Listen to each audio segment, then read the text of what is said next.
Need new video ideas. Need new video ideas. Need to... Dude, I need to take off the edge.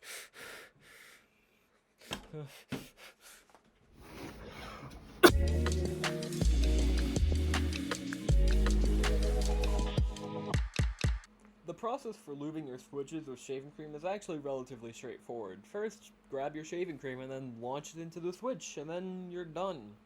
Why do I do this to myself? You know, I'll tell you why I do this to myself. I do this to myself because you degenerate rats click on these videos where I use some sort of quirky lube, and whoa, it sounds funny.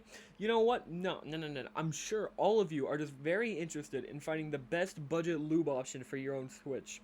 And because no one else is willing to take the painstaking steps that I will to find it, I'll do it, I guess. You know what? Fine. I'll do it. Just give me some suggestions on what ideas you people have for lubes, and I'll try them in the future. And now that my mental breakdown, lighthearted commentary is done, I guess it's time for the sound test.